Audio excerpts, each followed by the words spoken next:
नमस्कार, आदाब। Crime petrol सतर्क के आज के एपिसोड में मैं अनूप सोनी आप सबका स्वागत करता हूं। कहते हैं कि खुशी अनमोल है, पर क्या दर्द की कोई कीमत होती है? ये ऐसे दर्द की व्यथा है जिसमें सब मिट गया लेकिन दर्द नहीं मिटा। ऐसी बर्बरता जो एक लंबे समय तक चली, जिसकी वहशत कभी नहीं मिटी। एक ऐसा विचित्र अपराध जो इंसानी अस्तित्व का वो घाव बन गया कि अदालतें हिल गई। कानून सोच में पड़ गया कि अगर इंसाफ हो तो क्या हो, कैसे हो। ये केस शायद इतिहास में दर्ज होकर हमें हमेशा चौंकाएगा कि क्या ऐसा भी हो सकता है।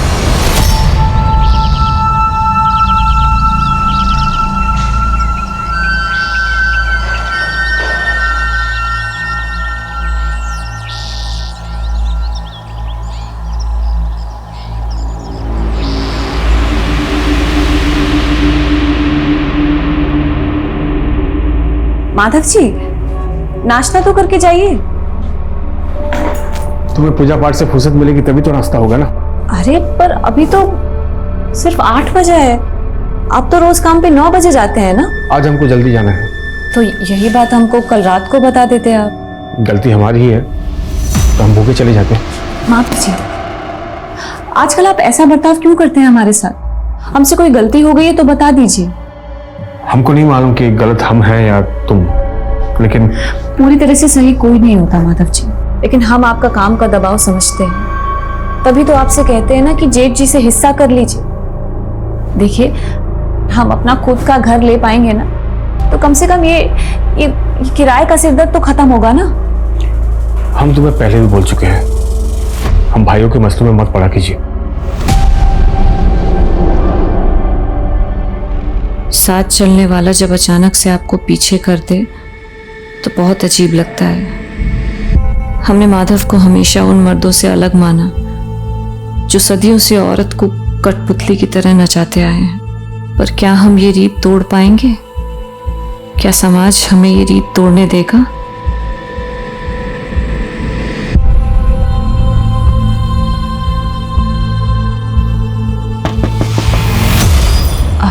रुक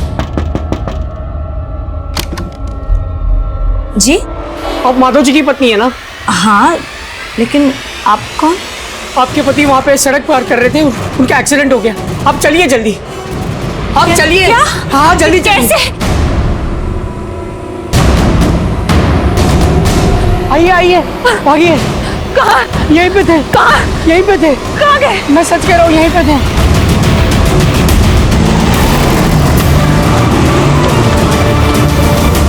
mummy, mummy, mummy, mummy, mummy कहाँ चली गई?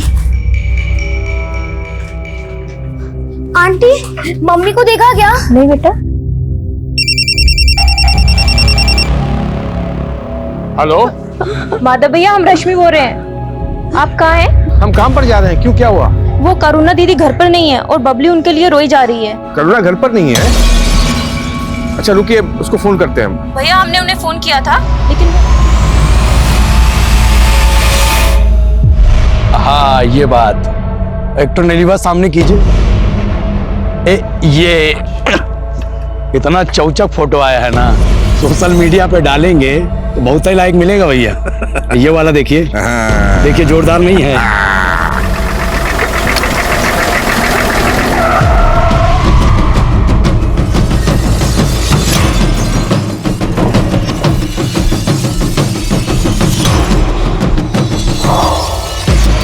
लो भाई, ले आए आपकी ये बुलबुल।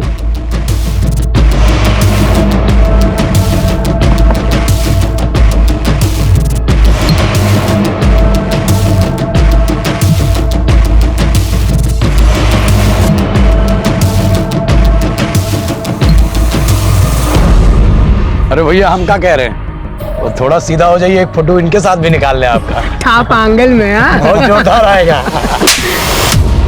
दिलावर पैर का जूती के साथ फोटो नहीं निकालता है, समझा? होश में लाओ इसे।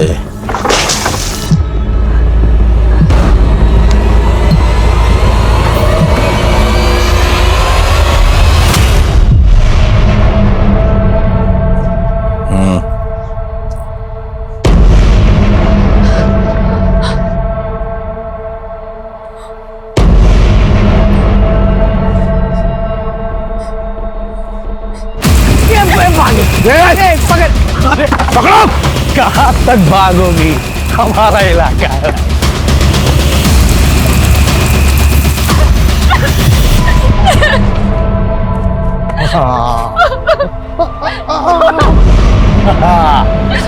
मछली तो पकड़ा गई।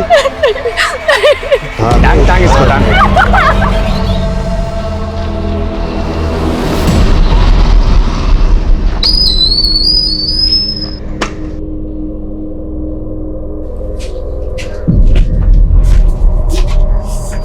कुछ नहीं होगा बेटा, मम्मी आ जाएगी, रो मत। हाँ मम्मी आ जाएगी। यहाँ आस पड़ोस हर जगह पता कर लिया हमने, कहीं मिल ही नहीं रही करुणा।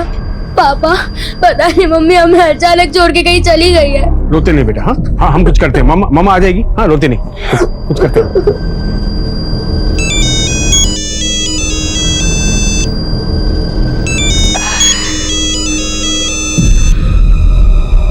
अरे दामाद जी, कैसे हैं दामाद जी? हाँ माँ जी, करुणा वहाँ आई है क्या? नहीं, क्यों आने वाली थी क्या? पता नहीं माँ जी, लेकिन यहाँ कुछ बिना बताए सबको बबली को अकेला छोड़ के कहीं चली गई। क्या? हाँ माँ जी, अगर सुनिए ना, अगर वहाँ वो आती है ना तो हमको फोन करवाइएगा। ठीक है दामाद जी। हाँ वो माँ, कहाँ बोल रही थी जी? माधव, करुणा को तो हमारी और तुम्हारे भैया की शकल भी पसंद नहीं है, वो काहे आएगी यहाँ? हम यहाँ करुणा को लेकर परेशान हैं और आप ये सब लेकर बैठ गई है। अरे गई होगी यहीं कहीं, काहे परेशान हो रहा है? हमें छोड़ दो, हमारे बच्चे परेशान होने लगे, जाने दो, हमें जाने दो। क्या सोची थी बच के निकल जाएगी? अरे हमसे भागकर कहाँ जाएगी? अरे ये हमार जंगल है, हमार घर।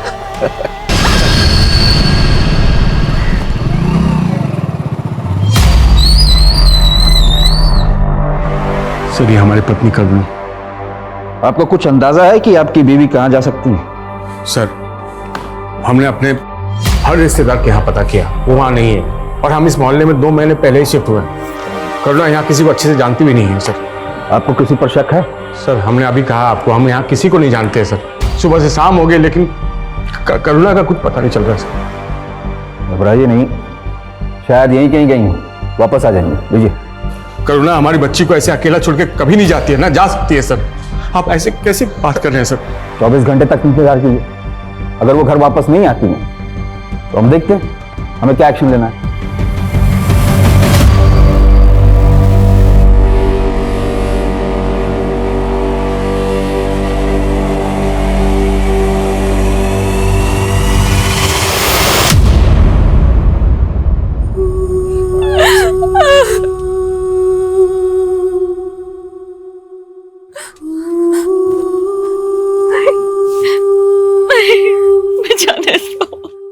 आज हमारे बहकावे में नहीं ना आती, यहाँ नहीं होती तो हम एक बार रहम कर भी देंगे, लेकिन ये लोग रहम नहीं करेंगे।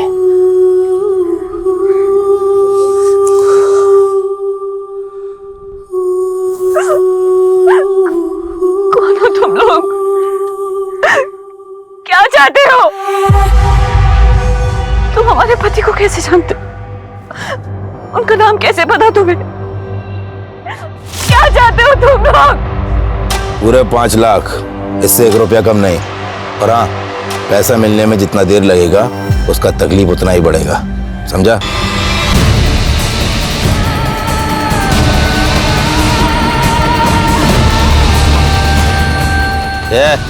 जल्दी कर, बहुत जोर की भूख लगी है। अरे का भैया, अबन तो खाए थे, फिर जोर का भूख लग गया। बकवास बंद कर, इससे खाना बनवाना है। बहुत दिन हो गए जनानी के हाथ का खाना नहीं खाया। जज एक ठो बात पूछे हम, बुरा मत मानिएगा, कहीं आपका और दीदी का कोई झगड़ा वगड़ा तो नहीं हुआ था? क्यों? करुणा ने तुमसे कुछ कहा था क्या? नहीं, वो हमें क्यों बोलेगी, लेकिन आपकी बातों से लग रहा है कि जैसे कुछ हुआ था। हाँ, आजकल हम दोनों के बीच में कुछ अनबन चल रहा था, लेकिन हमसे झगड़ा कर कर वो तुम्हारे ही घर जाती ना। लेकिन वो तो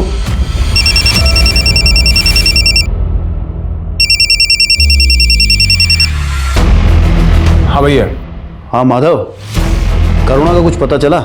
नहीं भैया, और पुलिस ने 24 घंटे का इंतजार करने को कहा है और वापस भेज दिया हमें। कहा बात पुलिस तक पहुंच गई है? ए, सुनो, आज हम मूली का पराठा खाएंगे। वो कहा है कि सवेरे से हमारा पेट नहीं साफ हुआ है ना। तो एक काम करो, लोटा लेके निकल लो, आज तो बैंगन का भरता बनेगा। वो काहे? हमारा मन है। मूली बैंगन के साथ अगर आलू मिला दो ना, तो आलू मूली बैंगन की सब्जी बहुत मस्त बनाती है। तूने कल जो आलू मूली बैंगन की सब्जी बनाई थी ना, कमाल की थी यार। मुझे भी रेसिपी बता ना।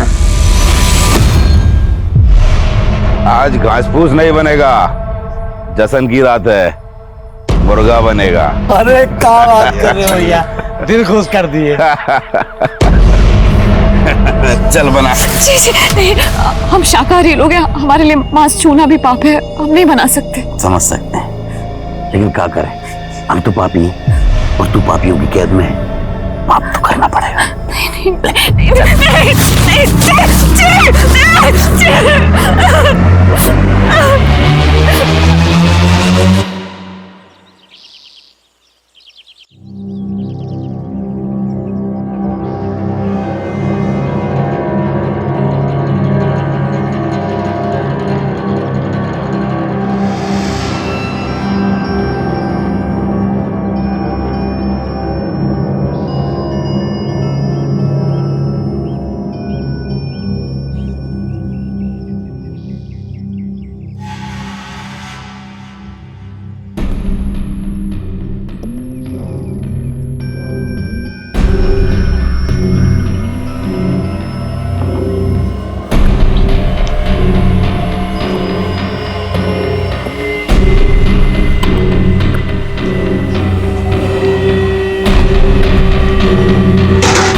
ये भाग रही है, पकड़ो।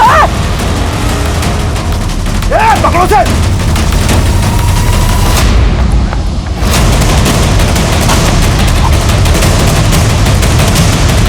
रुक। एक काम करते हैं, दिन में से गुप्ता के पास छोड़ दिया करेंगे। गुप्ता को फोन कर।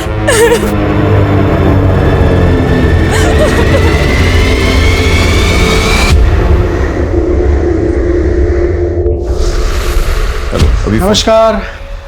अरे बाद में बात करता हूँ। नमस्कार नमस्कार, आइए बैठिए। कैसे हैं आप?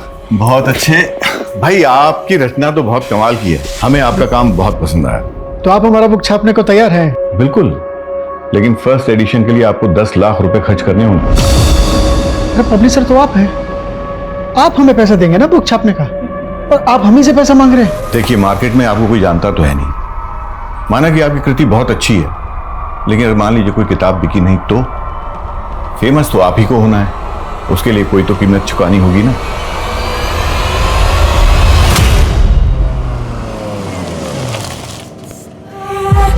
और गुप्ता, खबर में क्या है? अखबार में कोई गरम खबर नहीं है, और अपना मसालों का बाजार हमेशा की तरह ठंडा। ये लो, संभालो इसे, फिर बात करते हैं।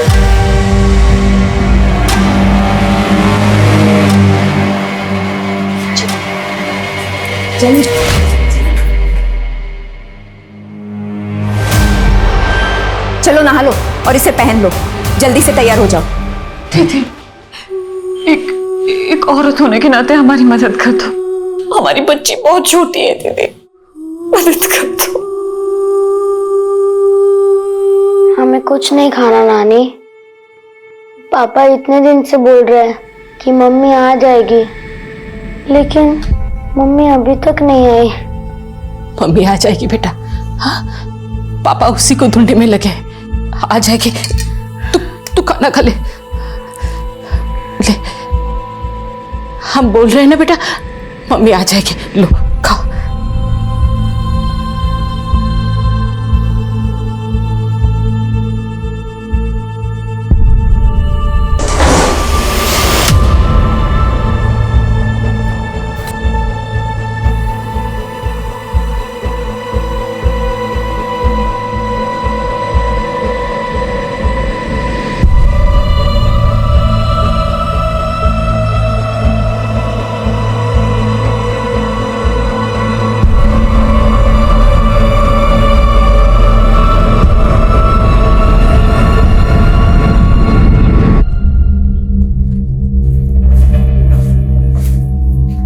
ये लीजिए पानी। क्या हुआ, काफी परेशान लग रहे हैं? कुछ नहीं, सोचे थे अपना किताब की छपाई से कुछ पैसा मिल जाएगा तो स्वाति का इलाज करा सकूंगा। वो पब्लिशर वो हम ही से 10 लाख रुपए मांग रहा है। देखिए परेशान मत होइए, भगवान सब भला करेगा। अच्छा स्वाति कहाँ है?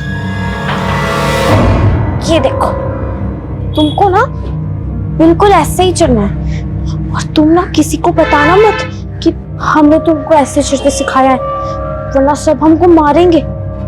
तुमको पता है ऐसे चलना है, देखो ऐसे, ये देखो, समझा ना तुमको? अब तुम्हारी बारी, तुम ना बिल्कुल ऐसे ही चलना, ठीक है? लेकिन तुम ना किसी से बताना मत।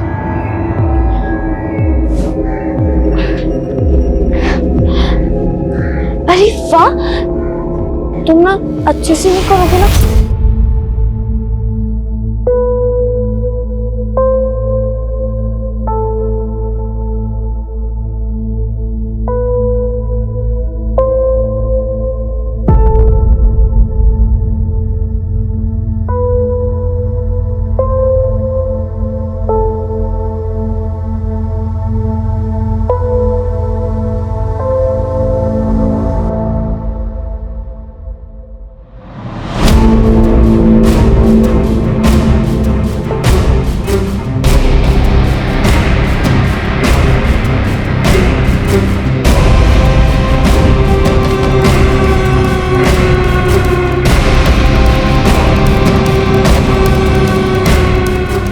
ये आपकी बीवी है?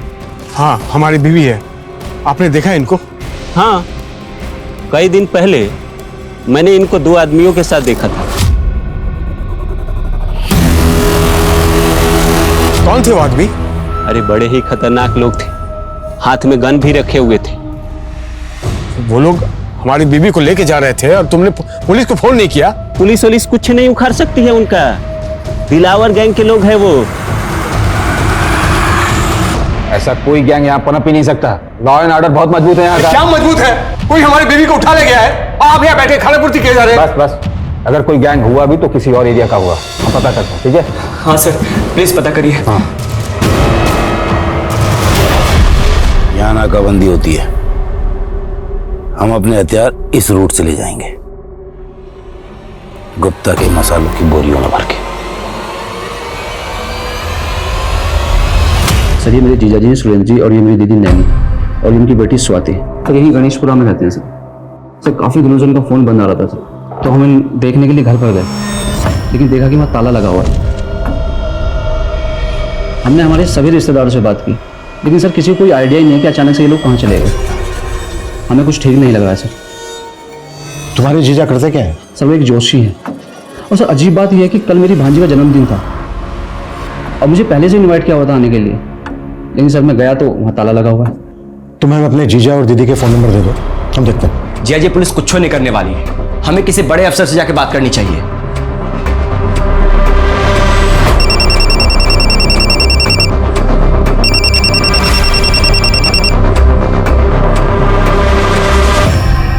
हेलो, अरे तुम वही हो ना जिसकी बीवी को दिलावर के लोगों ने उठा लिया? आप कौन? समाज सेवक है, तुम्हारी मदद करना चाहते हैं। आपको हमारा नंबर कहाँ से मिला? अरे अब इतने दिन से यहाँ वहाँ बांट रहे हो, हमको भी मिल गया। अच्छा अब काम की बात सुनो, तुम्हारी मदद सिर्फ इसी शर्त पर होगी कि इन झंझट से तुम पुलिस को दूर रखो। आपको कुछ समझ में नहीं आ रहा, आप क्या कहना चाह रहे हैं? अरे हम जानते हैं उन लोगों को, तेरी बीवी की कीमत पूछेंगे। कीमत? हाँ, छुड़ाने की। अच्छा सुन, कम से कम 2 लाख रुपए तो लगेंगे, क्रिमिनल लोग हैं ना वो। 2 लाख हम कहाँ से इंतजाम करेंगे? 2 लाख हमारे पास नहीं है। तो एक काम कर, 50,000 रुपए हमको दे दे, हम काम शुरू करते हैं, उसके बाद तू किस्तों में दे देना।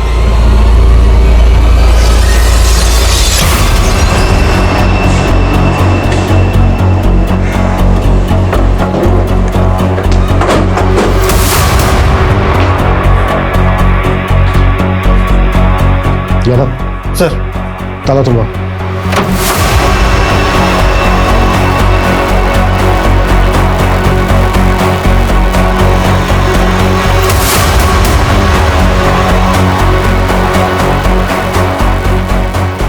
सर, यहाँ तो ऐसा कुछ भी नहीं मिला जो थोड़ा भी सस्पिशियस लगे। नहीं यादव, सस्पिशियस तो है। तुम्हें जरूरत से ज्यादा खुशबू महसूस नहीं हो रही?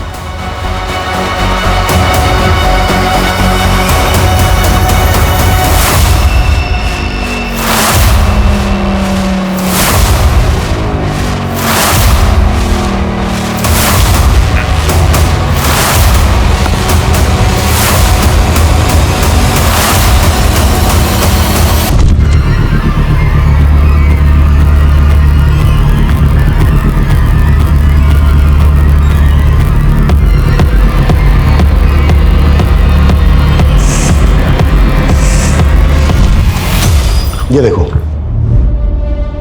ऐसा लग रहा है जैसे ये रूम फ्रेशनर यहीं पे स्प्रे करके खाली किया गया है। शायद कोई बदबू मिटाने की कोशिश की गई है।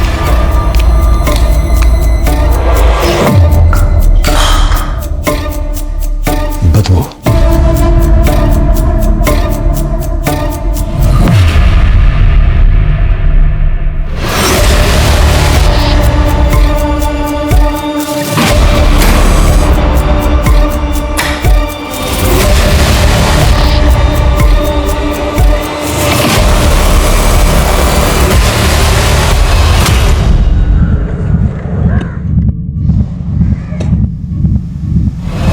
इसकी हालत देख के तो ऐसा लग रहा है कि जैसे इनके मर्डर्स काफी पहले हुए हैं।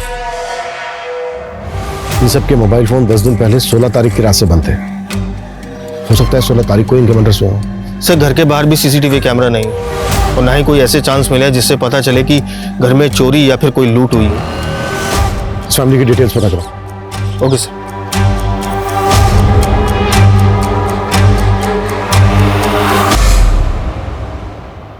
जतिन, जिसने भी ये सब किया है वो कानून से बचेगा नहीं।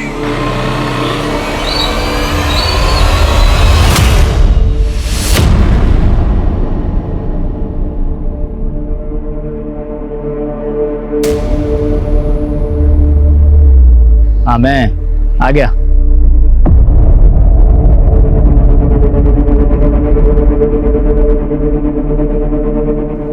तो 40,000 है, पहली किस्त में 10,000 कम। भाई, जितना बंदोबस्त हो पाया लिया है। देखिए, तुम हमारी बीबी से मिले हो, वो ठीक तो है ना? अभी नहीं मिले हैं। अब तुम पैसा दिए हो ना, अब बात करेंगे गैंगस्टर से। हमारी बीबी का कोई फोटो, कोई वीडियो है तो दिखाओ ना, हमको भी पता चले कि वो किस हाल में है। अरे तुम परेशान मत हो, अब तुम 1,60,000 का बंदोबस्त करो बस, वो मिल जाएगी। बोला ना। लेकिन भाई, हमको बताइए ना वो किस हाल में है। बोले ना, परेशान मत हो। अरे हमको एक बार फोटो तो दिखाइए। मिल जाएगी, परेशान मत हो।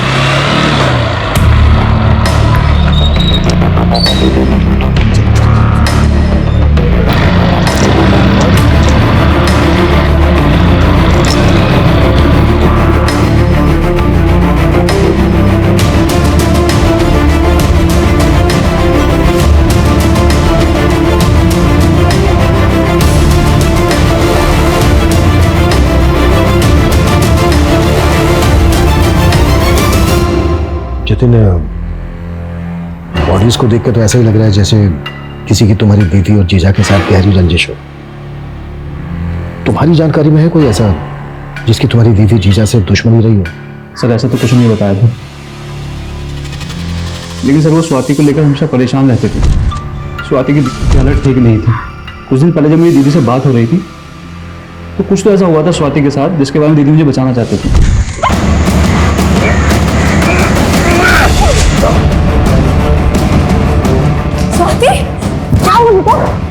बहुत डरी हुई है।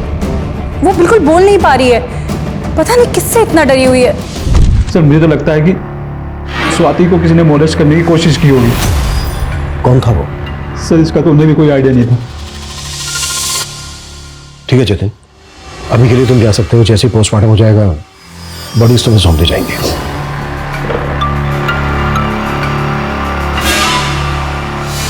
यादव सर, मोहल्ले से लेकर स्वाति के स्कूल तक पता करो स्वाति पे किसकी बुरी नजर थी। हो सकता है इन मर्डर्स का मोटिव इसी एंगल से जुड़ा हो। Okay sir.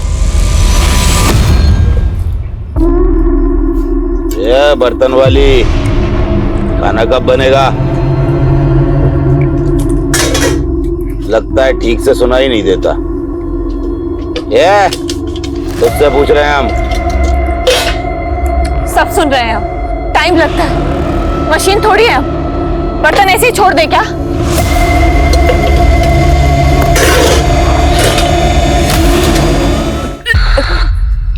अरे ऐसा भी क्या खा लिया जो सब उलट रही है? पेट पे बच्चा ठहर गया है हमारे। अच्छा, तो इस बच्चे ने तेरा तेवर बदल दिया है। इसमें घबराने वाली क्या बात? ये तो बहुत खुशी की बात है। हमारा बच्चा है, हमारे गिरोह का आने वाला वारिस। अब बंदूक लाओ बे, बंदूक। अरे जश्न मनाओ। करुणा से उसका संसार छीनकर उसे नर्क की दुनिया दे दी गई। आखिर उन गुंडों का मकसद क्या था? करुणा का 3 महीने तक शोषण करने के बाद अब वो करुणा से गैंग का वारिस चाहते थे। फिर दिलावर वो 5 लाख रुपए किसके लिए मांग रहा था? वहीं फिरोज 2 लाख रुपए की कीमत वसूल करके माधव को उसकी बीवी सौंपने की गारंटी क्यों दे रहा था? ये केस असमंजस से भरा हुआ था, लेकिन पुलिस कोई हरकत नहीं दिखा रही थी। वो इस समय स्विच ऑफ है। जय जी, पक्का ही फिरोज हमारा पैसा लेकर भाग गया है, तभी इसका फोन बंद आ रहा है।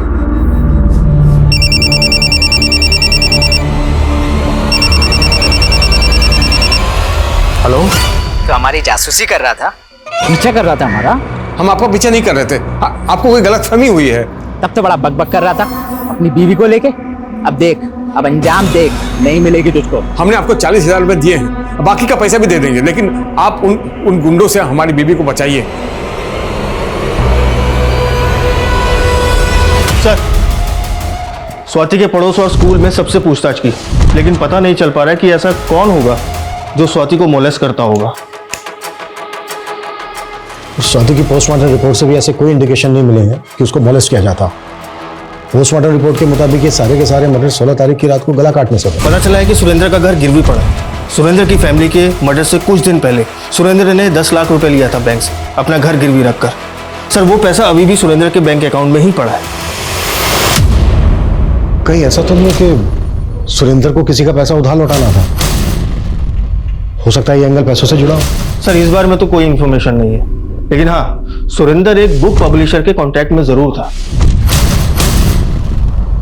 एक छोटा सा ज्योतिषी बुक पब्लिशर के टच में क्या होगा? सर, सुरेंद्र जी हमें सिर्फ इसलिए मिलते थे क्योंकि हम उनकी एक रचना छापने वाले थे। कैसी रचना? सर, ज्योतिष विज्ञान के ऊपर उन्होंने बहुत ही अच्छा रिसर्च किया था और एक बहुत अच्छा सब्जेक्ट डेवलप किया उन्होंने। सर, ये फर्स्ट चैप्टर की जेरोक्स कॉपी है। उन्होंने बहुत अच्छा लिखा है, मगर ऐसे सब्जेक्ट को पढ़ने वाले बहुत कम रीडर्स होते हैं, इसलिए हम इसमें इन्वेस्ट नहीं करना चाहते थे। तो वो 10 लाख रुपए देकर इसे छपवाने वाले थे, मगर उससे पहले ये सब हो गया। सर, दीदी और जीजा जी स्वाति के ट्रीटमेंट के लिए काफ़ी परेशान थे। उन्हें पैसों की सख्त जरूरत थी, लेकिन मुझे जहाँ तक याद है जीजा जी बोलते थे कि उनके पास एक स्क्रिप्चर है जो बहुत अनमोल है, जो उन्हें धनवान बना सकता है, कि वो खुद पैसा देकर किताब भी छपवाएंगे।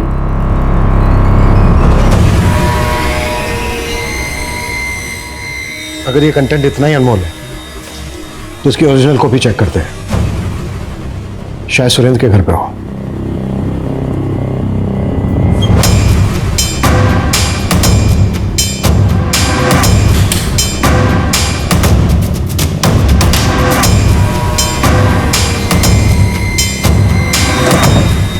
सर, यहाँ तो ऐसा कुछ भी नहीं मिला जो इस जेरोक्स का ओरिजिनल हो। अगर सुरेंद्र ने पब्लिशर को ये जेरोक्स कॉपी दी थी तो उसकी ओरिजिनल कॉपी यहीं कहीं होनी चाहिए, और अगर यहाँ पर नहीं है तो फिर ओरिजिनल कॉपी गई कहाँ?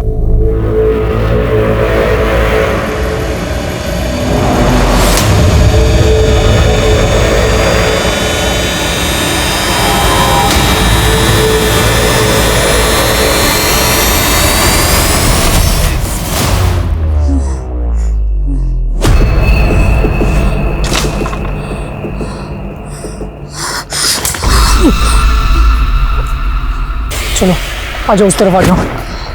चलिए चलिए।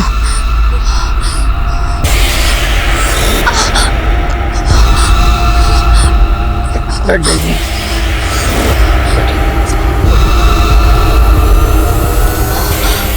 इस हालत में इतना काम करेगी ना, ये मर जाएगी ये। तो अब इसका हाथ बटाने के लिए दूसरी औरत उठा के लाए।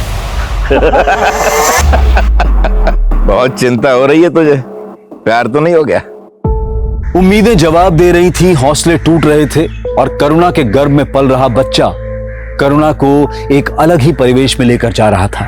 वो बच्चा एक ऐसी गाथा रचने वाला था जो उपन्यासों की कल्पना में होती है, लेकिन यह हकीकत थी और जिस पर बीत रही थी वो इस पीड़ा का नर्क भुगत रहा था। वहीं अपने आप को समाज सेवक बताने वाला फिरोज गायब हो चुका था और उससे कई बार धोखा खाने के बावजूद माधव करुणा की बजाय अब फिरोज की तलाश में जुट गया था। अरे हमारी बीवी कहाँ है? अरे हमको क्या पता भाई तुम्हारी बीवी कहाँ है? तुमको नहीं पता? अरे तुमको नहीं पता? तुमको नहीं पता? इनको सच्चे को बना नहीं रे भाई, इनको माफ कर दे भाई। हमारी बीवी कहाँ है? बीवी कहाँ है हमारी? हम तुमको दिलाओ का नंबर दे सकते? जल्दी जल्दी दे। 98 98 78 78 40। आप जिस नंबर को डायल कर रहे हैं वो इस समय स्विच ऑफ है। साले नंबर बता रहे हैं, नंबर। अरे भैया गैंगस्टर का नंबर है भाई, बताओ। अरे असली नंबर है भाई।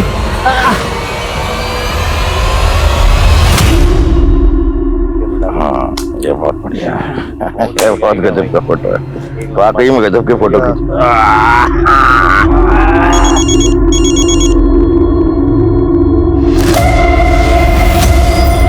दिलावर भाई, हम माधव बोल रहे हैं। कौन है बे? आपने हमारी बीवी को 7 महीने पहले अगवा किया था। हम आपसे निवेदन करते हैं कि आप हमारी बीवी को हमको लौटा दीजिए। तेरे पास हमारा नंबर कहाँ से आया? पुलिस है ना तेरे साथ? नहीं दिलावर भाई, पुलिस के चक्कर में हमें नहीं पड़ना है। हम एक काम करते हैं, आपस में समझौता कर लेते हैं ना। समझौता करेगा? अरे अगर पुलिस भी है तेरे साथ तो बोल दे, दिलावर किसी के बाप से नहीं डरता। रहम कर दीजिए इस कमजोर इंसान पर। ठीक है कर देंगे, 5 लाख दे जा और ले जा। और हाँ, दोबारा फोन तभी करना जब पैसे हों तेरे पास। हेलो दिलावर भाई। सर, सुरेंद्र के कांटेक्ट में इस हरीश नाम के आदमी का पता चला है। इस हरीश का सुरेंद्र के घर में पिछले 6 महीने तक काफी आना जाना था। सर, ये हरीश भी एक ज्योतिषी है। पिछले 6 महीने तक इन दोनों की काफी बातचीत हुआ करती थी, लेकिन अब ये दोनों कांटेक्ट में नहीं है। सर, जिस दिन मर्डर हुआ था आपका है? सर, जिस दिन हम पब्लिशर के पास गए थे उस दिन से इसका फोन स्विच ऑफ जा रहा है। हम लोग इसके घर भी गए थे, लेकिन वहां भी ताला लगा है। तो क्या इस हरीश का पब्लिशर से कोई कनेक्शन है?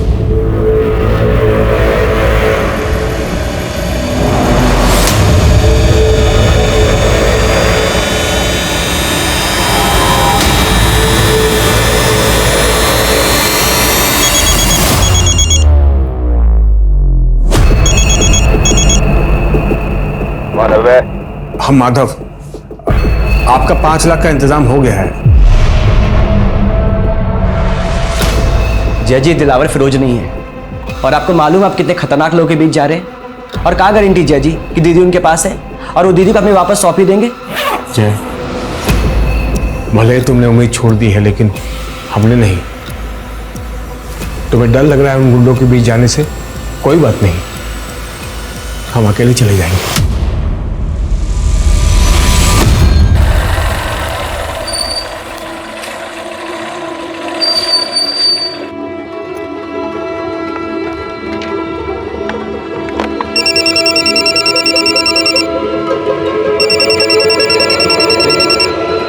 हाँ दिलावर भाई, आप जहाँ कहे थे हम वहाँ आ गए हैं। पैसा वहीं छोड़ और चला जा, तेरी बीवी तेरे पास पहुंच जाएगी। नहीं, अपनी बीवी को देखे बिना हम पैसे नहीं छोड़ेंगे। यहाँ पर पलट कर दे। ये एक कदम भी आगे बढ़ाए तो गोली मार देंगे।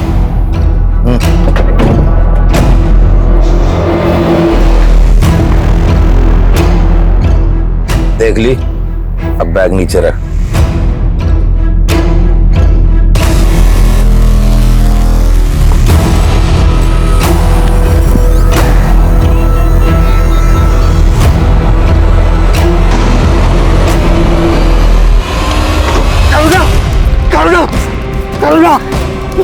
करुणा, हम आ गए हैं, हम आ गए हैं। हमको हमारे घर छोड़ दीजिए भैया। 1 साल से इन्होंने हमें कैद कर रखा है। 1 साल? क्या क्या वहाँ हमारी बीवी ये करुणा ये थी यहाँ पर? हाँ? नहीं, हमने इन्हें कभी नहीं देखा है। अब इनके चंगुल में कैसे आई? 1 साल पहले इन्होंने हमें अगवा किया, उसके साथ हमारे साथ रहे भी। आपको कहाँ रखे थे ये लोग? हमको ठीक से कुछ नहीं याद है भैया, बस इतना याद है चर्च वाली गली में वो हमको ले जाते थे। इसके अलावा हमको कुछ नहीं याद है भैया। हमको हमारे घर छोड़ दीजिए। भावना को घर पहुंचाने के बाद भी माधव ने उम्मीद नहीं छोड़ी और वो कोशिश में जुटा रहा। हाँ भैया, कहा ताका झाकी कर रहे हो? चोरी करने का इरादा क्या? नहीं भैया, हम अपनी बीवी को ढूंढ रहे हैं यहाँ पर। आपने ये हमारी बीवी करुणा, इसे देखा आपने? ये आपकी बीवी है? हाँ, हमारी बीवी है। तो कुछ लीजिए, बताइए, आपने देखा है क्या? ये औरत रात के वक्त 2 आदमियों के साथ इस घर से जाती है।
कौन है?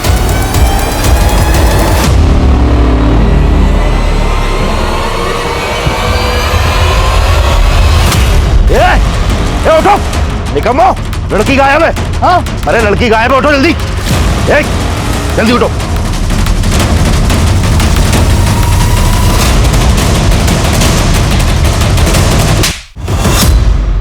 जहां तुझे पता ना, वहां से हमें सुरेंद्र की बुक कंटेंट की ओरिजिनल कॉपी मिली। अब सच सच बताएगा या फिर और कुटाई करे? मैं और सुरेंद्र एक गुरुजी के वहां से ज्योतिष विद्या सीखते थे।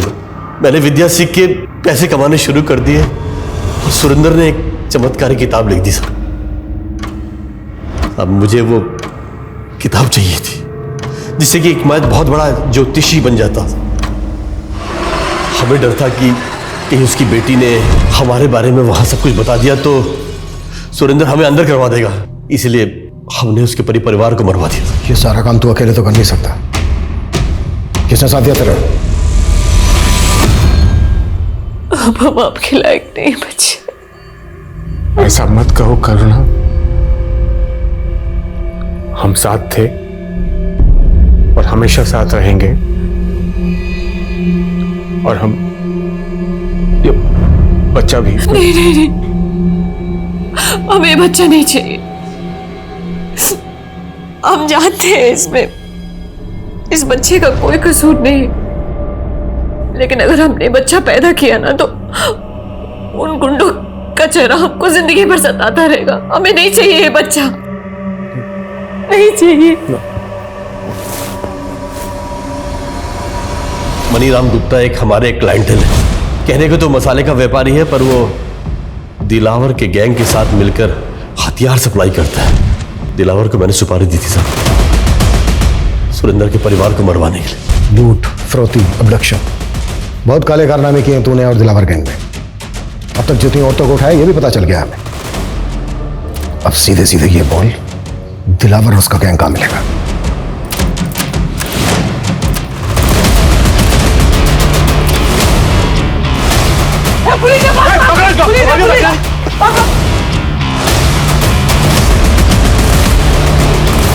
दिलावर और उसकी गैंग की गिरफ्तारी के बाद जल्द ही करुणा के साथ हुई उनकी नाइंसाफी का मुद्दा मीडिया में छा गया, जिसकी सबसे बड़ी वजह यह भी थी कि करुणा उस बच्चे को रखना नहीं चाहती थी और अदालत ने करुणा के अबॉर्शन पर रोक लगा दी थी, क्योंकि इससे करुणा की जान को भी खतरा हो सकता था। और अदालत की यह भी दलील थी कि चाहे वो रेप चाइल्ड है, लेकिन उसे इस संसार में आने का पूरा हक है। इसलिए अदालत का कहना था कि करुणा को वो बच्चा पैदा करना ही होगा। उसके बाद अगर वो चाहे तो इस बच्चे को अपना भी सकती है, और अगर चाहे तो किसी सरकारी अनाथ आश्रम में भी छोड़ सकती है। ये केस शायद इतिहास में दर्ज होकर हमें हमेशा चौंकाएगा। देखते हैं हमारे आज के एपिसोड की दूसरी कहानी। मधु। हाँ दीदी। आज लेट हो गया ना? हाँ। और काम भी खत्म नहीं हुआ। हाँ दीदी, पर कल थोड़ा जल्दी आकर कर लेंगे। चलो चलो अभी जाओ। दादा आप भी जाओ, कल सुबह की कल सुबह देखेंगे, ठीक है? गुड नाइट दीदी। Good night.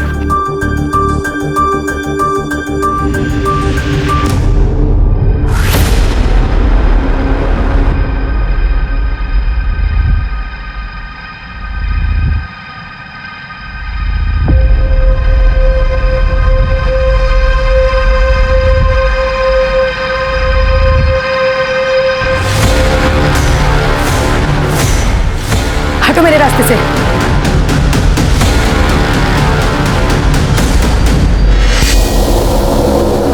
इतनी जल्दी में कहाँ जा रही? आज मौका मिला।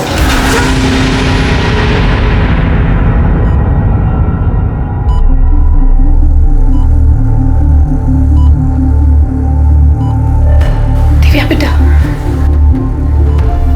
दिव्या, दिव्या बेटा।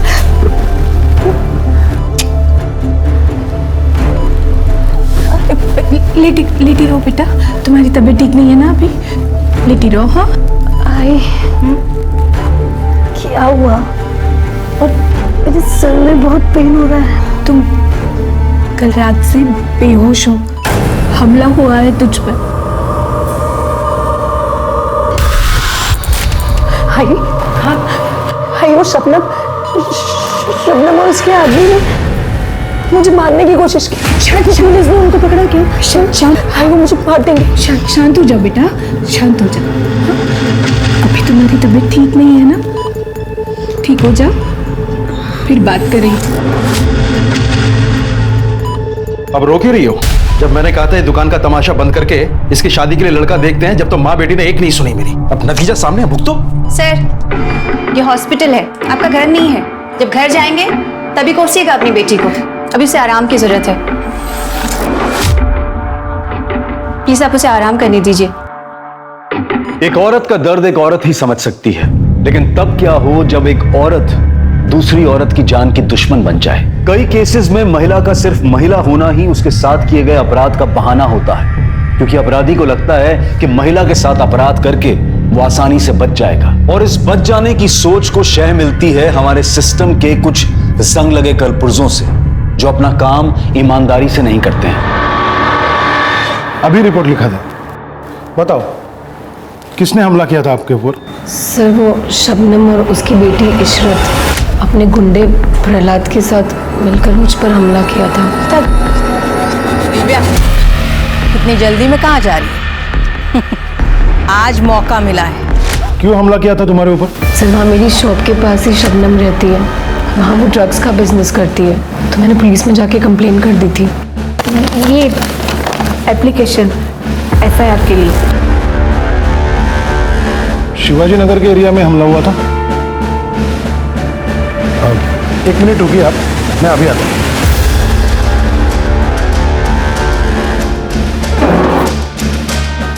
गिरफ्तार कर लो इसे। अरे ये क्या कर रहे हैं आप? मेरी बेटी को गिरफ्तार क्यों कर रहे हैं? उसने क्या किया है? हाँ?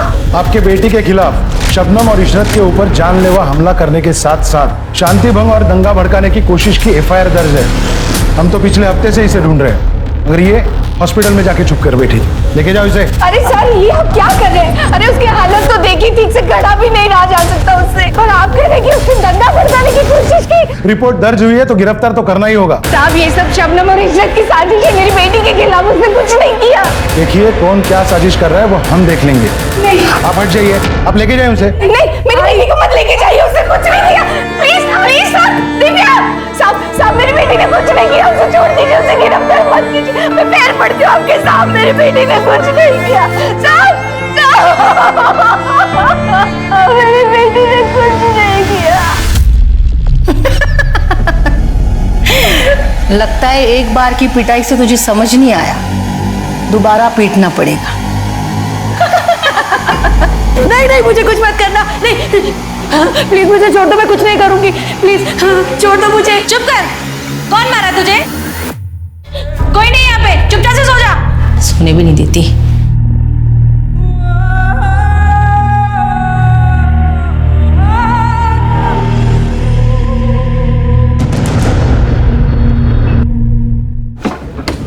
सर, मैं जरा खाना खा रहा हूँ, बाद में आइए। सर एक रिक्वेस्ट थी दिव्या के बारे में, उसे रिहा कर दीजिए सर, उसकी तबीयत ठीक नहीं है। ऐसे कैसे रिहा कर दूं मैं उसको? एफआईआर है उसके खिलाफ। अब कोर्ट ही फैसला करेगा कि उसको रोकना है या छोड़ना है। सब कोर्ट को ही फैसला लेना है तो शबनम, इशरत और उसके आदमियों के खिलाफ हमारा भी एफआईआर लिखिए। हमारी बेटी पे हमला करवाया उसने। चलो मान लिया, कर ली मैंने एफआईआर दर्ज। शबनम और उसकी बेटी को अरेस्ट भी करा लिया, मगर जब कोर्ट मुझसे पूछेगी तो क्या कहूंगा मैं? साहब रिहा कर दीजिए ना। ये रिवेंज पॉलिटिक्स मेरे यहाँ नहीं चलेगी। अब चली जाइए। साहब, मेरी बेटी को बुखार है, उसकी तबीयत भी ठीक नहीं है। देखिए आप जाइए, खाना खाने दीजिए मुझे।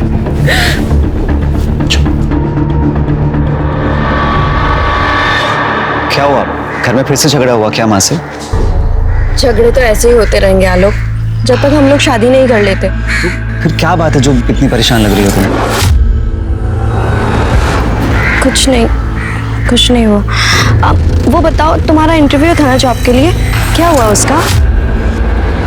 वही जो हमेशा होता है, we will let you no.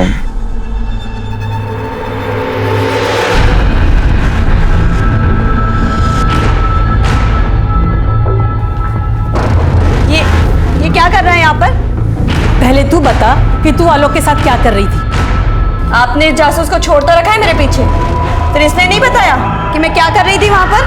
बहुत बड़ी गलती की मैंने तुझे शहर लाके। अरे कम से कम तू अपने मरे हुए बाप की तो इज्जत कर। उस गैर बिरादरी आलोक के साथ तू शादी करने की सोच रही है? अच्छा, आलोक से शादी करूंगी तो पापा की इज्जत कम हो जाएगी, और इस प्रतीक से शादी करूंगी तो इज्जत बढ़ जाएगी क्या? माँ, आप साफ साफ क्यों नहीं कहती हो कि प्रतीक से शादी करने में आप ही का फायदा है? क्यों? पैसे मिलेंगे ना आपको? तो क्या गलत सोच रही है तेरी माँ?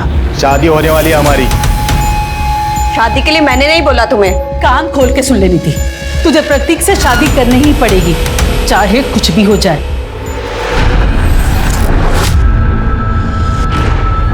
नीति,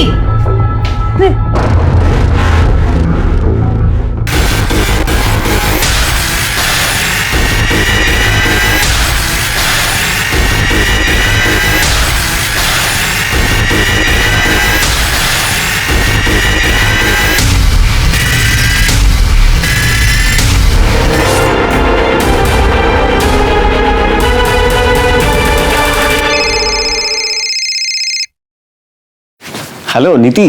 कौन बोल रहा है? आप कौन बोल रहे हैं? मैं इंस्पेक्टर सुनील केलकर बोल रहा हूँ। आप कौन बोल रहे हैं? सर मैं आलोक शर्मा बोल रहा हूँ, लेकिन ये नंबर तो नीति का है। आप उसके फोन से फोन क्यों कर रहे हैं? नीति? कौन नीति? सर मेरी फ्रेंड है, लेकिन हुआ क्या है? हमें एक लड़की की लाश मिली है, हमें लगता है ये नीति की है। उसके फैमिली को इन्फॉर्म करना है, उसके घर का एड्रेस दो और तुम्हारा भी एड्रेस दो। जयराम उसकी माँ का। आप एड्रेस लिखिए।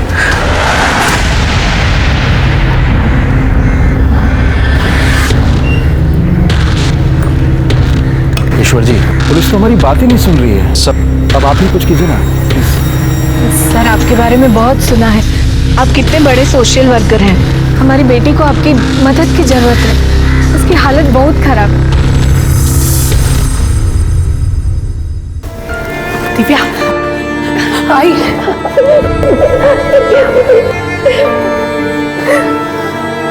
तो ठीक है ना? हाँ? अब बुखार भी नहीं। हाय ये कौन है? कहीं से शबनम ने तो नहीं भेजा है मुझे मारने के लिए? नहीं बेटा नहीं। देखो बेटा, मुझे यहाँ किसी ने नहीं भेजा है, मैं तुम्हारी मदद करने के लिए आया हूँ। बेटा ये ईश्वर जी हैं, हमारी मदद करने आए हैं, तुम्हें जेल से बाहर निकालने। दिव्या बेटा, मेरी बात ध्यान से सुनो। अगर तुम मुझे फिर से एक बार बता सको कि क्या हुआ था उस रात, तो मैं ज्यादा अच्छे से तुम्हारे केस को समझ पाऊंगा। सर, शिवाजी नगर में मेरी बुटीक है और वहीं मेरी दुकान के पास शबनम रहती है अपनी बेटी इशरत के साथ। इसी वो लोग ड्रग्स का बिजनेस करती है और उनके गुंडे आए दिन मेरे दुकान पर आए कस्टमर्स को छेड़ते रहते हैं।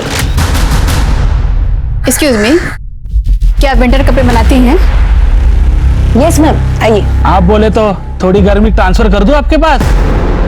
अरे मैडम का काम गर्मी से नहीं चलेगा, गर्मी मिटाने वाले से चलेगा, और उसमें तो मैं एक्सपर्ट हूँ। अरे अरे अरे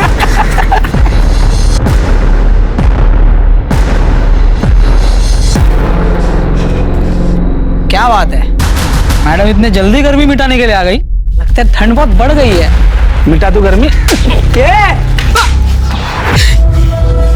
इसकी गर्मी ज्यादा बढ़ गई है, पकड़ो इसको। ये तो फिर से आ गई। ये तुम्हारे नशेड़ियों को काबू में रखो वरना अच्छा नहीं होगा। आज फिर मेरी कस्टमर को छेड़ा इन्होंने। ये अपना रोना धोना ना कहीं और जाकर कर। हमने बोला था यहाँ दुकान खोलने को, जो हमसे आके शिकायत कर रही है।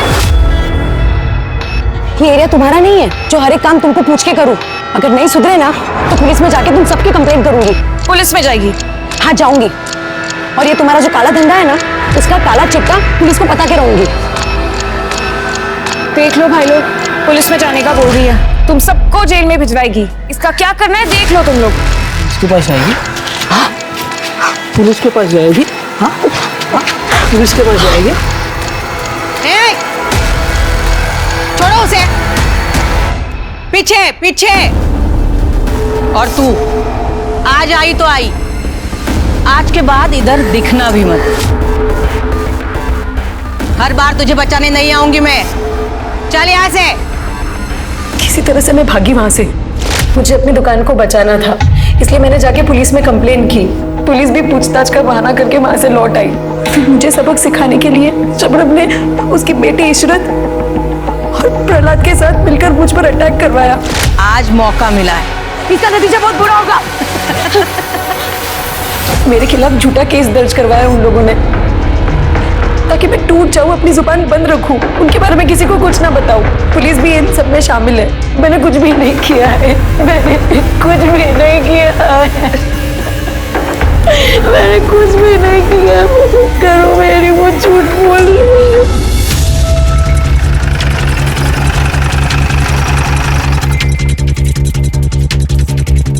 जय और उसकी बेटी नीति इसी घर में रहते हैं ना? जी साहब, क्या हुआ? घर में ताला लगा हुआ है, आप बता सकते हैं कहाँ गए होंगे? ठीक से तो याद नहीं है, लेकिन 3-4 दिन पहले दोपहर का टाइम था, तब जया को देखा था मैंने।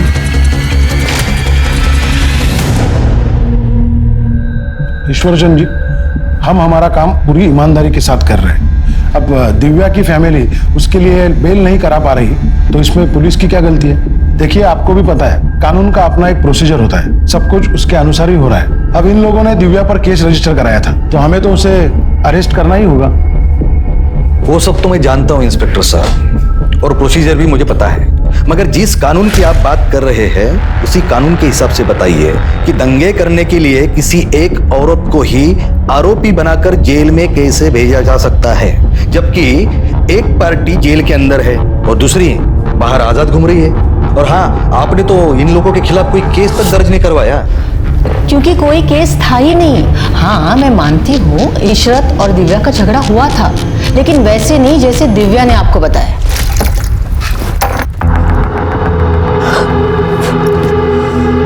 इशरत, दिखाई नहीं देता है अंधी कहीं की?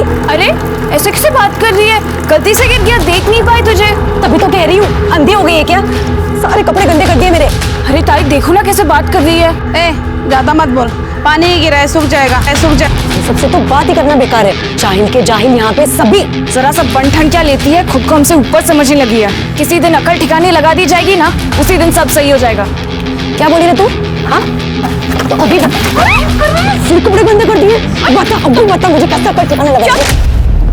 इशरत ने जब मुझे आके बताया तभी मैंने पुलिस में कंप्लेंट कर दी और ये दिव्या गायब हो गई। और अचानक से 1 हफ्ते के बाद आकर उसने हमारे खिलाफ ही कंप्लेंट कर दी कि हमने उसे मारा है, उस पे रेप करवाने की कोशिश की है। रेप? आपको नहीं पता? ये देखिए, यही रिपोर्ट दर्ज कराने को कह रही थी।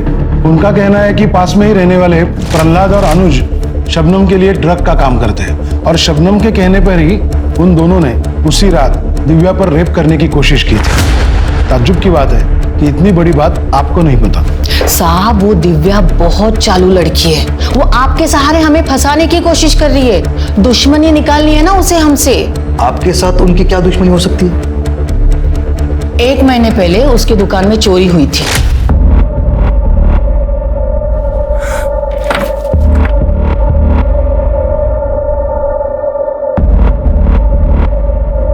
ज्यादा बड़ा नुकसान तो नहीं हुआ ना बेटा? बंद करो ये ड्रामा। मैं ये बात अच्छे से जानती हूँ, इस मोहल्ले के लोगों की हरकत है ये। सबके सब एक जैसे हो।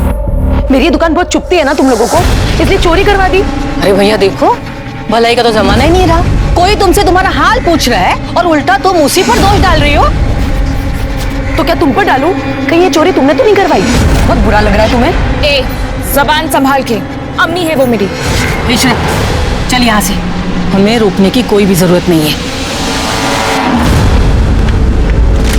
इशरत एफआईआर देखिए, आप ये एफआईआर की कॉपी देखिए।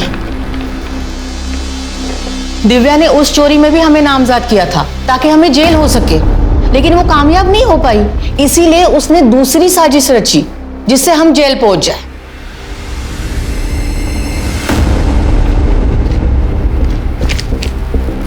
साहब हम चलते हैं।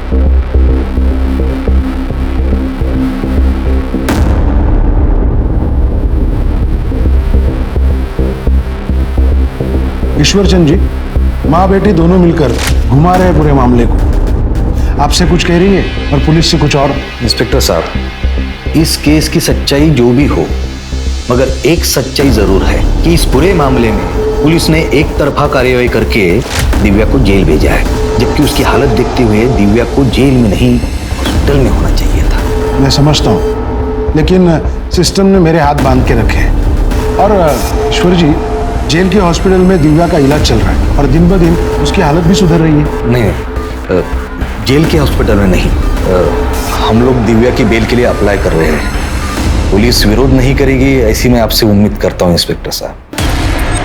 ठीक है, आप बेल के लिए अप्लाई कीजिए, पुलिस विरोध नहीं करेगी। जी शुक्रिया।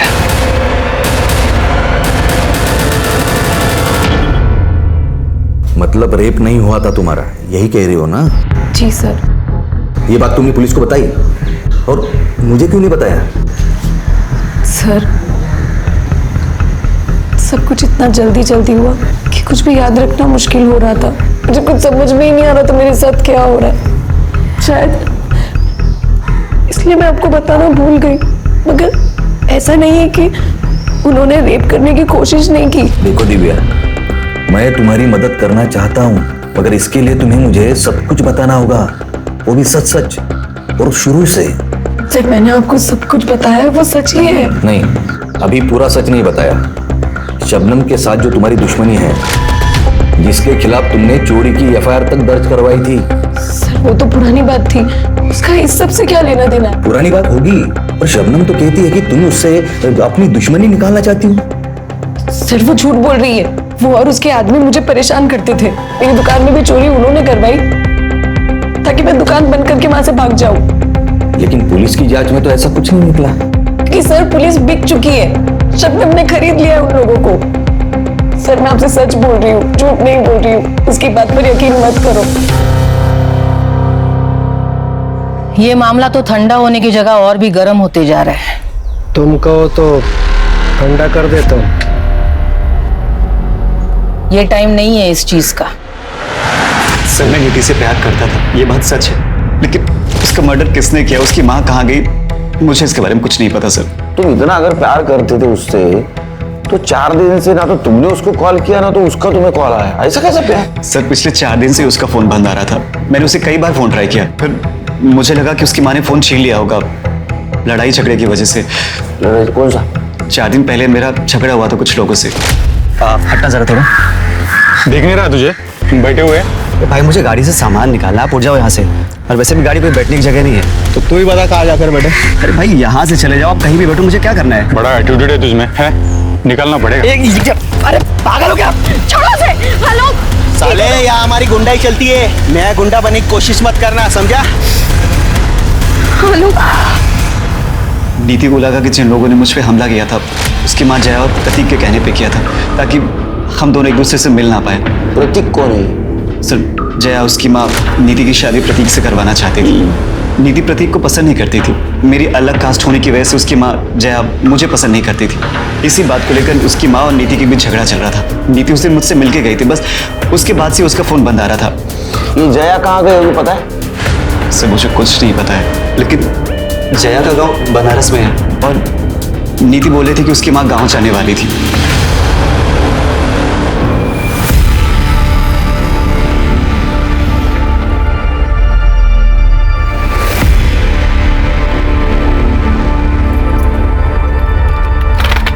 और पुलिस के क्या हाल है? परेशान होने वाली कोई बात नहीं है, सेटलमेंट हो रहा है धीरे धीरे।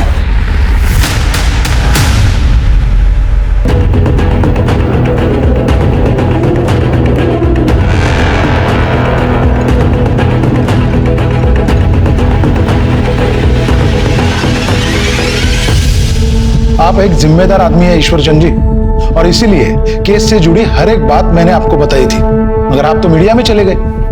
इंस्पेक्टर साहब, मैं मेरी जिम्मेदारी बखूबी जानता हूँ, इसीलिए मैंने प्रेस को भी वही बताया जो सच है, जो दिव्या के साथ हुआ है। और हाँ, किसी भी तरीके का कोई प्रोपेगेंडा नहीं है, बस न्याय की मांग उतनी आप पूरी कर दीजिए। आखिर यही तो काम है ना आपका, पीड़ितों को न्याय दिलाना। जी हाँ, यही काम है मेरा, लेकिन मीडिया में जाके आपने सही नहीं किया। पुलिस आपकी केस की जांच कर रही है, मैं पर्सनली सुपरवाइज कर रहा हूं आपके केस में। आप कल आइए, कल बात करते हैं।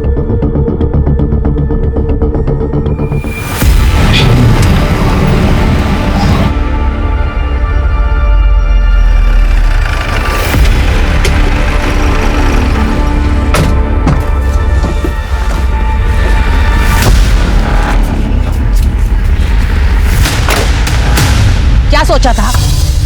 तू मीडिया में जाएगी और हम जेल में सड़ते रहेंगे और तुम क्या करोगे? मजा मारोगे? हाँ? देखो, हमने पुलिस कंप्लेन की है, आप पीछे हटो। पुलिस कंप्लेन की है ना, यही सबसे बड़ी गलती की है। अब गलती की है तो हर्जाना तो भुगतना पड़ेगा। तैयार रहना।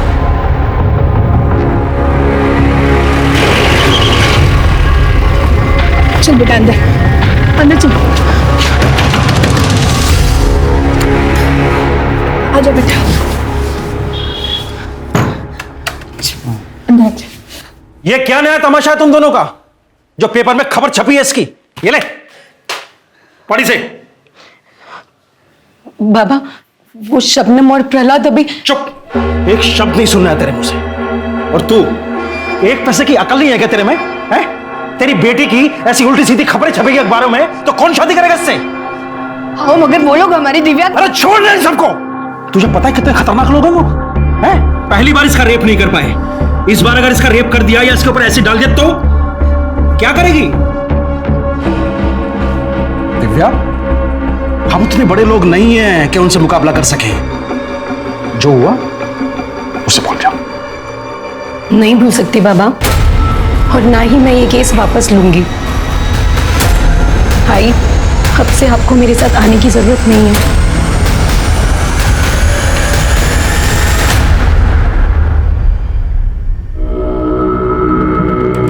मुझे सर से मिलना है। देखिए मैडम, थोड़ा वेट कीजिए, सर बिजी है। जैसे ही फ्री होते हैं मैं आपको बुला लेता हूँ।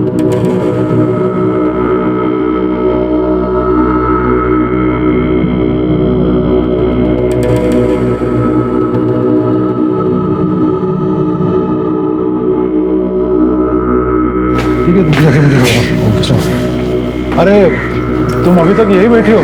मेरे दिमाग से ही निकल गया था। तुम्हारे केस की छानबीन चालू है, मगर अभी तक कुछ मिला नहीं। सर वो शबनम और इशरत को आपने अरेस्ट किया था, लेकिन वो लोग तो जेल से बाहर है। उन्होंने बेल ले ली, जैसे तुमने ली थी। लेकिन सर वो लोग मुझे और मेरी माँ को धमकाने आए थे। प्लीज आप उन लोग को अरेस्ट कर लीजिए। यही बात शबनम और उसकी बेटी हमसे कह रही है कि तुम और तुम्हारी माँ उसके पीछे पड़े हो। अब अगर हम उन्हें अरेस्ट करेंगे तो तुम्हें भी जेल जाना होगा। जाना है जेल? ठीक है, कल आना। कल आराम से बैठ के बात करेंगे इस पर। बताइए क्यों बुलाया मुझे आपने? अरे वो पूछना था, नाश्ते में तू भुर्जी खाता है ऑमलेट खाता है? मतलब नीति के मर्डर केस के बारे में बातचीत करनी तेरे से। तू शादी करने वाला था ना उसके साथ? शादी करने वाला था, की तो नहीं है। उसे तो उस आलोक से शादी करनी थी, मुझसे तो बात भी नहीं करती थी। तो ऐसा तो नहीं इस बात की खुन्नस निकालने के लिए तूने और जय ने मिलकर उसका मर्डर कर दिया? अच्छा, तो कोई सबूत है आपके पास? आपको जब भी सबूत मिलेगा ना बुला लेना, आ जाऊंगा। सर क्या है? सर कितना बोल रहा है? एक रख के दूं क्या इसमें? 4 चम्मच शक्कर की चाय, दिमाग की बत्ती जला है। इसका बैकग्राउंड चेक किया था? हाँ सर, इसका बैकग्राउंड चेक किया था। एक लोकल नेता है, उसके लिए काम करता है, इसलिए फालतू की अकड़ भरी है इसमें। काफी केस भी है इसके अगेंस्ट मारपीट के। नीति के मर्डर वाले दिन ये कहाँ था, जरा पता करो। ठीक है सर। वैसे सर ये प्रतीक और जया, इन दोनों को ही नीति और आलोक के रिश्ते से बहुत ज्यादा प्रॉब्लम थी। सर पॉसिबिलिटी है कि या इन दोनों ने इसका मर्डर किया या फिर किसी से करवाया है। सर आलोक सही कह रहा था। हमने बनारस में जया के गांव से पता किया। नीति के मर्डर के अगले दिन ही वो अपने गांव पहुंची। नीति के मर्डर के अगले दिन जया को लेके आओ। क्या भाई कल्याण, किसका कल्याण करने जा रहे हो?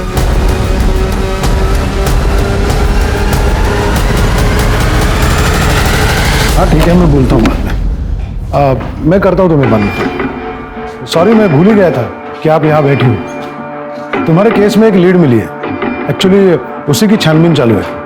एक काम करना, तुम कल आना, कल तक कुछ और पता चल जाएगा।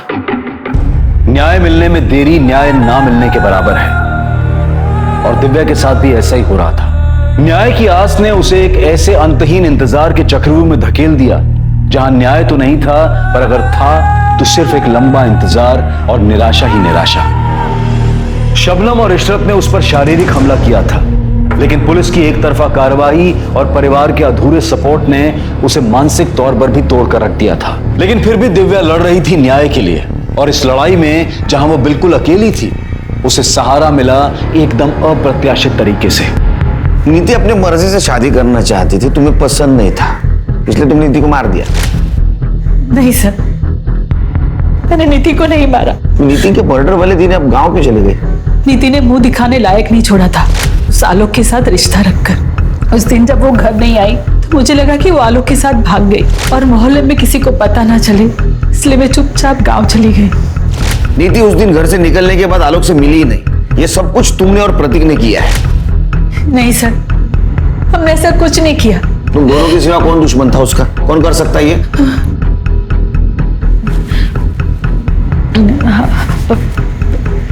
प्रहलाद।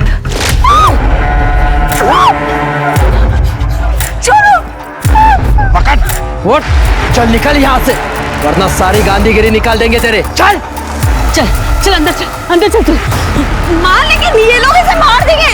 वो जाने और वो लड़की जाने, इन सब में हमें नहीं पड़ना। चल तू यहाँ से। एरिया का गुंडा है सर, सभी उससे बहुत डरते हैं। नीति के मर्डर से इसका क्या लेना देना?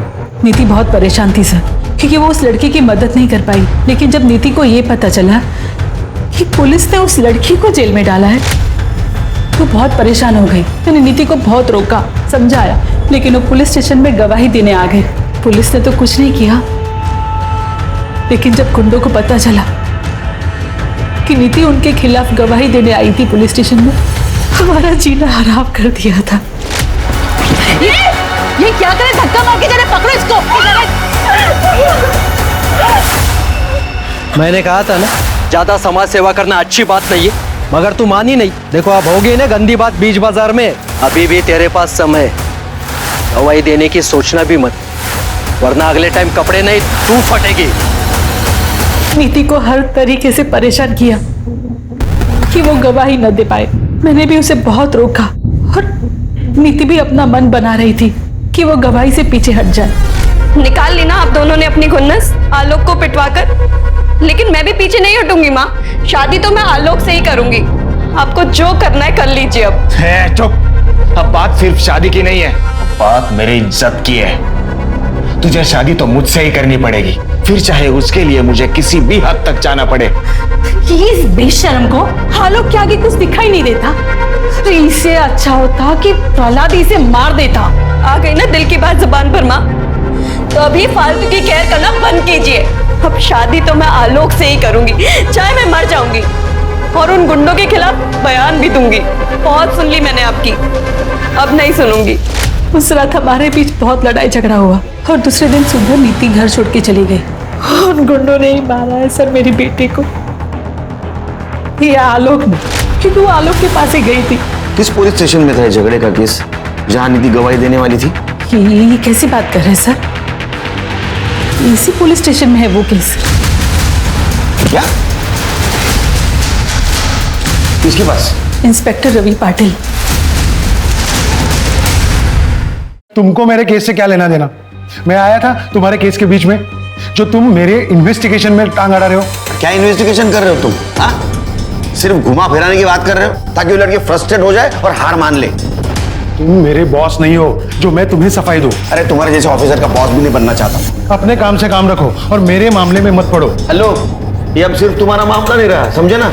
मेरी विक्टिम नीति तुम्हारे पास आई थी गवाही देने के लिए। फर्जी गवाही दी थी उसने। कोई सबूत नहीं मिला हमें जो ये साबित कर सके कि उसकी गवाही सच है। तुमने कुछ सबूत ढूंढने की कोशिश ही नहीं की। नीति का मर्डर हो गया, दिव्या के आरोपी अभी भी खुलेआम बाहर घूम रहे हैं, क्योंकि तुमने तुम्हारा काम ईमानदारी से नहीं किया।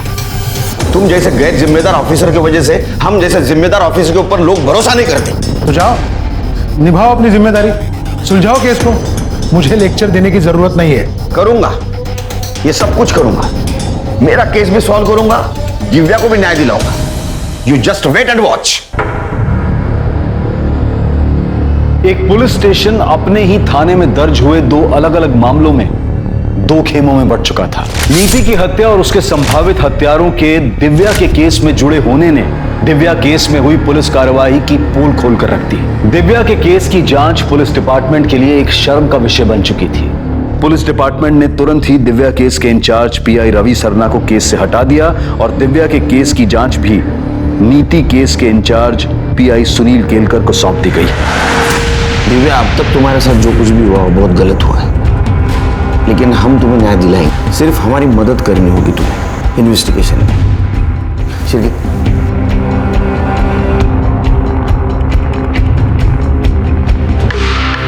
इसे जानती हो? नहीं सर, कौन है ये? ये लड़की तुम्हारे लिए गवाही देने वाली थी, लेकिन इसका मर्डर हुआ और हमें ऐसा लगता है कि तुम्हारे केस से जुड़े होने के कारण उसका मर्डर हुआ है। क्या सर, इस लड़की का मर्डर हुआ है? मतलब आप हमें फिर भी केस लड़ने के लिए बोल रहे हैं? सर बहुत खतरनाक लोग हैं वो। आप हर समय तो हमारे साथ रहेंगे नहीं हमें बचाने के लिए। जाने दीजिए सर, हमें कोई केस वेस नहीं लड़ना है। अरे नहीं नहीं, चिंता करने की बिल्कुल कुछ जरूरत नहीं। अब ये केस मेरे पास है, इसे कुछ नहीं होने दूंगा मैं। एक लंबी लड़ाई के बाद दिव्या को न्याय की उम्मीद दिखी थी, मगर किस्मत का खेल अभी खत्म नहीं हुआ था और इस बार किस्मत उसके साथ जो खेल खेलने वाली थी वो दिव्या पर बहुत भारी पड़ने वाला था।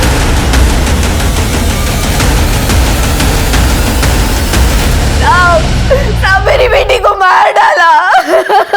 मार डाला। गुंडे भेजे थे उसको मारने के लिए और पुलिस कुछ नहीं कर पाई। आपने बोला था ना मेरी बच्ची को कुछ नहीं होगा। ये रक्षा की मेरी बच्ची की आप लोगों ने। सर दिव्या घर पे अकेली थी। उसकी माँ बाजार गई थी और उसके पापा काम से गए थे। दिव्या को इस हालत में उसके पापा ने सबसे पहले देखा जब वो दोपहर में खाना खाने आए थे। किसी पड़ोसी ने देखा है या किसी को आते हुए? नहीं सर, दोपहर का टाइम था तो सब लोग अपने अपने घर पे थे, तो कोई विटनेस नहीं है।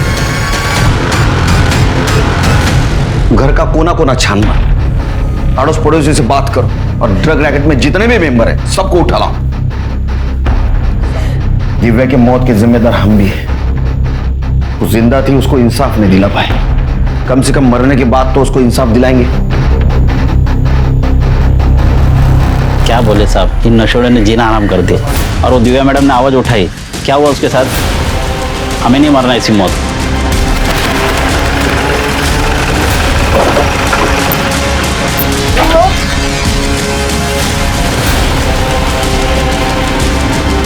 सर, अनुज और प्रहलाद घर पे नहीं है और ये बताने को तैयार नहीं वो कहाँ है। अंदर डालो इसे, चल। दिव्या के साथ तो मारपीट यही हुई थी, अगर बोलेगा कोई कैसे? और शबनम और उसके गुंडे सब उसे डरते, मैं भी डर गया था। ये स्टेटमेंट थाने चल के दे सकते हो? स्टेटमेंट क्या, आप अगर सुरक्षा की गारंटी दो मैं अपने घर का सीसीटीवी फुटेज आपको बता सकता हूँ। Very good. बता, कहाँ है अनुज, कहाँ है प्रहलाद? हमें कुछ नहीं पता, हम सच कह रहे हैं।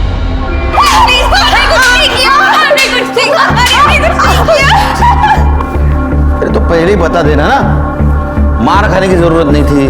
हाँ चलो बोलो। पूरे इलाके में मेरा ही माल बिकता था, किसी की औकात नहीं थी मुझसे उलझने की। लेकिन जब से उस दिव्या ने दुकान खोली थी ना, तब से उसने मुझसे उलझना चालू कर दिया। कभी घर में आके हंगामा करती थी तो कभी यहाँ पुलिस स्टेशन में आके कंप्लेन करती थी। और तुम्हें जब पता चला कि नीति उसके साथ है तो पहले नीति और बाद में दिव्या को रास्ते से हटा दिया। नहीं साहब, नीति और दिव्या के मर्डर में हम लोगों का कोई हाथ नहीं था। तुम्हारा हाथ कैसे नहीं? अगर नीति तुम्हारे खिलाफ गवाही देती तो तुम जेल जाती, और दिव्या अगर केस लड़ती तो भी तुम जेल जाती, तुम्हारा धंधा चौपट हो जाता। और तुम कह रहे हो तुम्हारा हाथ नहीं। हमारा ड्रग का धंधा अच्छा चल रहा था और ये दिव्या का मामला कुछ दिनों में ठंडा हो जाता था और बाद में वापस मैं मेरा धंधा शुरू कर सकती थी। तो फिर उन दोनों को मारकर हम लोग अपने ऊपर क्यों मुसीबत ले लेते? ये पुलिस वाला कौन? रवि पाटिल। हाँ साहब, रवि साहब को हफ्ता पहुंचता था हमारे पास से। ये प्रहलाद को कहाँ छुपाया? मुझे नहीं पता साहब, पिछले कुछ दिनों से ना फोन किया ना मैसेज। सर ये शबनम और इशरत तो अभी भी इस बात पे अड़े हुए हैं, इस मर्डर से इन दोनों का कोई लेना देना नहीं है। और सर वो प्रहलाद, वो भी अभी तक गायब है। उसको ढूंढो, क्योंकि इस गुत्थी की गांठ वही है। सर, इस अनुज और प्रहलाद के बारे में एक न्यूज मिली है।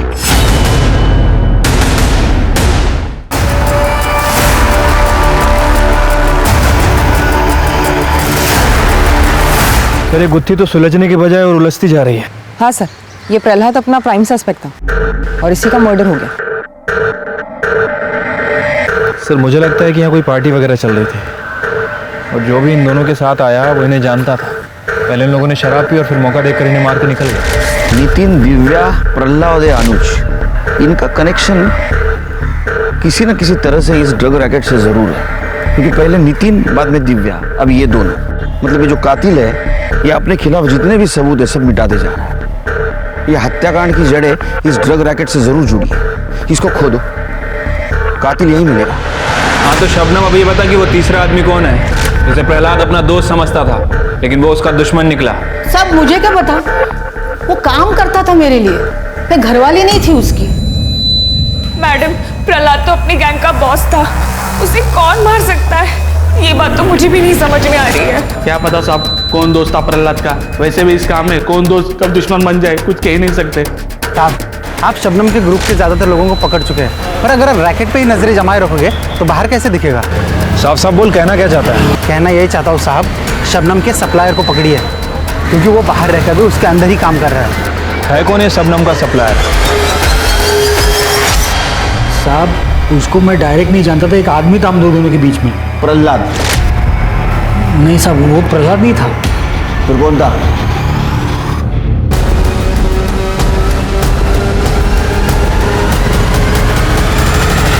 दीपक भाई, अभी माल नहीं उठा पाऊंगा, पुलिस नजरें गड़ाए बैठी है चारों तरफ और शबनम भी जेल में है। मामला ठंडा पड़ते ही शबनम बाहर आ जाएगी। उसके बाद ही तेरी सप्लाई तो मैं शुरू करूंगा।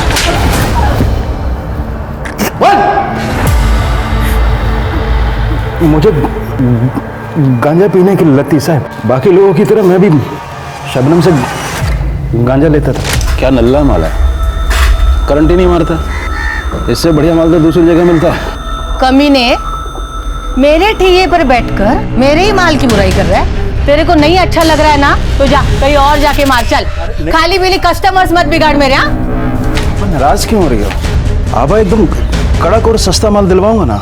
एक आदमी को जानता हूँ मैं, आपा एक बार माल लेकर तो देखो, 2 पैसे तुम भी कमाओगी और इसी बहाने 2 पैसे मैं भी कमा लूंगा। कल्याण के कहने पर मैंने माल मंगवाया दीपक से।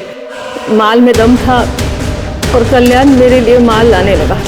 सब कुछ ठीक चल रहा था साहब, जब तक दिव्या ने वो दुकान किराए पे नहीं ली थी। मैंने कई बहानों से उसकी दुकान बंद करवाने की कोशिश की, लेकिन उसने मेरी एक नहीं सुनी। उल्टा रोज कोई ना कोई समस्या खड़ी कर देती थी। वो खतरा हो गई थी धंधे के लिए, उसे सबक सिखाना जरूरी था। हमले के बाद हमें लगा कि जेल में जाके शांत हो जाएगी, लेकिन हमें पुलिस से ही पता चला नीति के बारे में। हमें नीति को गवाही देने से रोकना था। मोहल्ले के लोग भी हमारे डर से चुप थे और पुलिस भी हमारी जेब में थी। लेकिन वो समाज सेवक ईश्वर आ गया बीच में और सारा मामला उलझ गया। इंस्पेक्टर रवि को सस्पेंड करवा दिया गया। हम सब खतरे में थे, इसलिए हमने सोचा कि तो तुमने जो साजिश रची थी उसका पहिया घूमकर तुम्हारे पास ही आ गया दीपक के जरिए। अब सड़ो जेल में। जिंदगी में चुनौतियां और रुकावटें तो आती ही रहती हैं। उनसे हम जूझते हैं, लड़ते हैं, थकते हैं, पर आखिर में जीत भी जाते हैं। इस सब में हर किसी का सबसे बड़ा सपोर्ट होता है उसका परिवार, जो हर कदम पर उसकी हौसला अफजाई करता है, उसे बढ़ावा देता है। लेकिन जिंदगी की ये लड़ाई तब और कठिन हो जाती है जब रुकावटें किसी अपने के द्वारा ही खड़ी की गई हैं। मगर सोचिए कि क्या समाज की जिम्मेदारी नहीं है कि वो शबनम जैसे अपराधियों को पनपने से रोके? याद रखें, क्राइम के खिलाफ आवाज ना उठाना भी एक तरह का क्राइम है। अब मैं अनूप सोनी आपसे विदा लेता हूं, फिर मुलाकात होगी क्राइम पेट्रोल सतर्क में एक और नए केस के साथ। तब तक अपना और अपने परिवार का ख्याल रखें, सुरक्षित रहें और देखते रहें क्राइम पेट्रोल सतर्क। जय हिंद। इस तरह के और भी एपिसोड देखने के लिए हमारे चैनल को सब्सक्राइब करें और बेल आइकन दबाना ना भूलें।